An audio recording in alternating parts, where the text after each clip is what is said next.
Hello दोस्तों, आज हम पढ़ेंगे सर्कल। और सर्कल के बेसिक क्या क्या चीज़ें होती हैं इसके बारे में हम पूरी डिटेल्स जानेंगे। और उसके बाद इसमें जो फिगर हमने बनाया है ऑलरेडी ये बना लिया है कि क्या इसमें हमको समझाना है। और आइए हम देखते हैं कि सर्कल क्या होता है। सर्कल एक बिंदु से उसके समान लंबाई से खींची गई वृत्ताकार आकार की आकृति यानी गोलाकार आकार की आकृति को ही वृत्त कहते हैं। वृत्त का एक केंद्र होता है और उसका एक एरिया बना होता है जिसको परिधि कहते हैं। इसके बारे में हम बेसिक जानते हैं कि ओ यहाँ क्या हो जाएगा।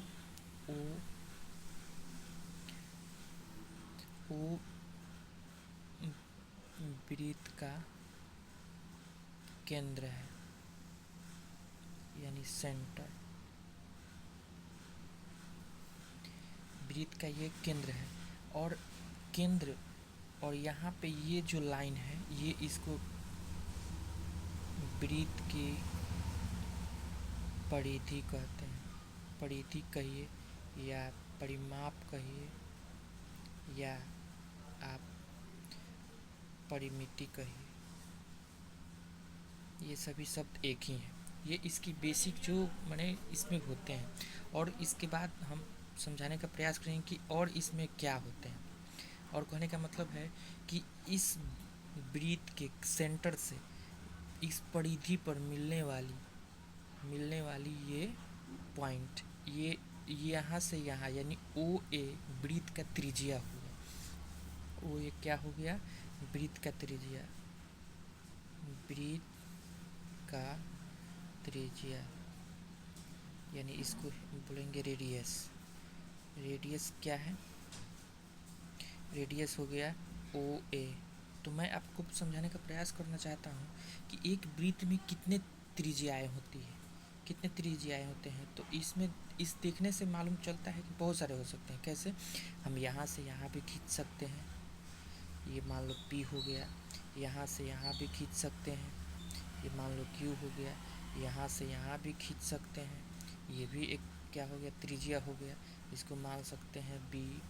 और इस तरह से हमने मालूम किया कि कितने त्रिज्याएँ हो सकते हैं। तो क्या हो गया? OP बराबर हो रहेंगे OQ, ये सभी बराबर रहेंगे OB और OA, ये सब बराबर रहेंगे क्योंकि ये सभी त्रिज्याएँ हैं। तो वृत्त में कितने त्रिज्याएँ होती हैं? वृत्त में कितने त्रिज्याएँ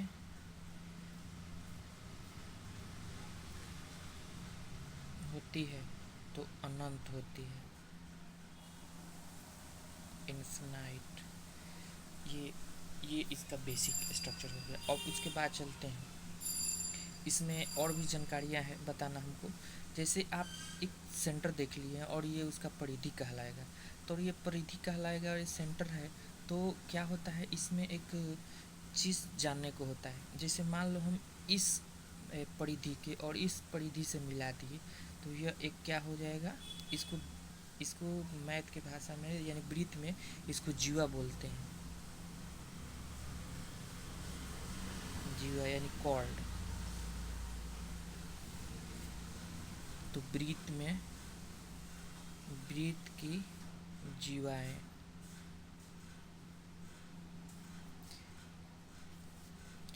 तो और इसके बारे में हमको ये बताना है कि वृत्त में बहुत सारे जीवाएँ हो सकते हैं। कैसे? और वो बताने का हम प्रयास कर रहे हैं। जैसे यहाँ से यहाँ खींच दिए तो ये भी एक जीवा हो गया। यहाँ से यहाँ हम खींच दिए तो ये भी एक जीवा हो गया, यानी A B हो गया, ये P ये Q हो गया। यहाँ पे इसको हम R दे रहे हैं। यहाँ से यहाँ ऐसे खींच दिए तो ये भी एक जीवा हो गया जिसको हम Y Z नाम दे देते हैं। हम क्या करते हैं, यहाँ से यहाँ एक जीवा खींच दिए P, यहाँ पे इसको हम मान लेते हैं T, ये उसका जीवाएँ हो गए। तो इसमें कितने जीवाएँ हो गए? ए बी जीवाएँ हैं। और कौन से जीवाएँ हैं? PQ जीवाएँ हैं। और कौन से जीवाएँ हैं? PR।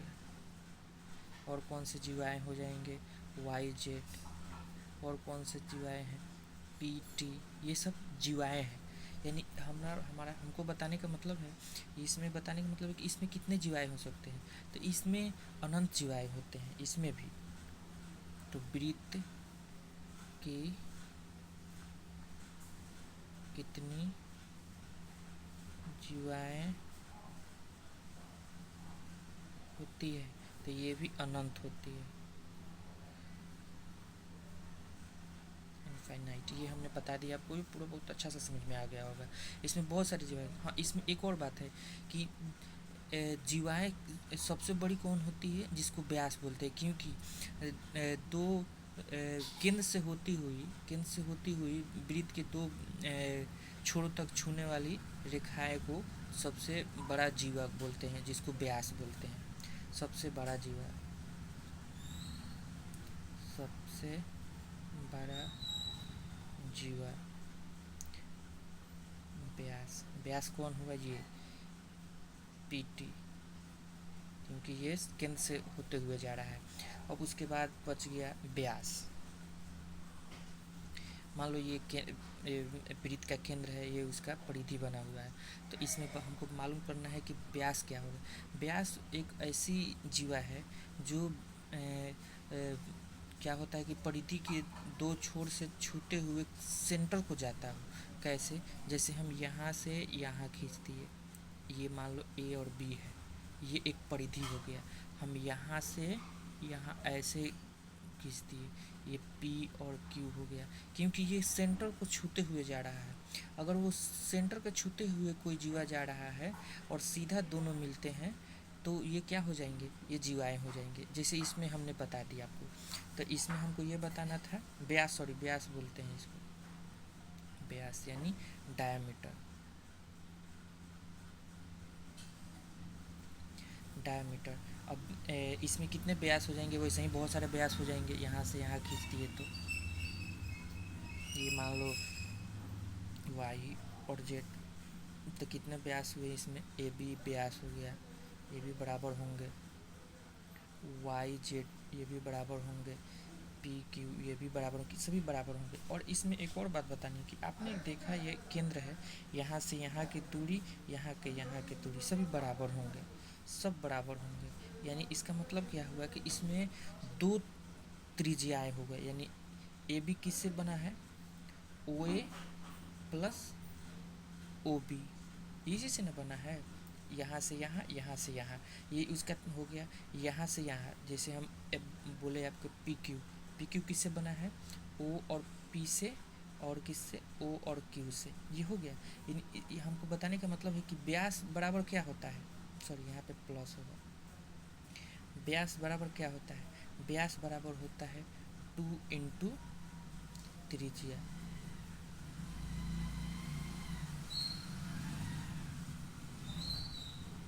यही होता है, यानी 2 इंटू रेडियस। ये हमको बेसिक बताने का ज़रूरत है। तो आपको मालूम चल गई है कि एक व्यास में कितनी त्रिज्याएँ होती हैं, तो अनंत होती हैं। एक वृत्त में कितने व्यास होते हैं, तो ये भी अनंत होते हैं। एक वृत्त में कितने जीवाएँ होते हैं, ये भी अनंत होते हैं। एक वृत्त में कितने त्रिज्याएँ होते हैं, ये अनंत होते हैं। एक वृत्त में कितने केंद्र होते हैं, तो केंद्र एक ही होगा। यहाँ पे हम फिर से लिख देते हैं कि वृत्त में केंद्रों की संख्या क्या होता है, एक। लेकिन और सब ये सब हमने बताया। फिर यहाँ पे हमने लिख देते हैं कि वृत्त में व्यासों की संख्या अनंत यानी इनफाइनाइट होता है। ये मैंने आपको बेसिक जानकारी बता दिया है। और इसमें आपको एक बात बताना है कि आपको ये वीडियो कैसा लगा। अगर अच्छा लगता है तो लाइक करें, शेयर करें और सब्सक्राइब करें।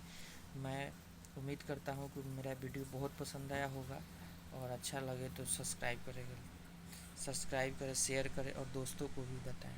थैंक यू, प्लीज़ सपोर्ट करें।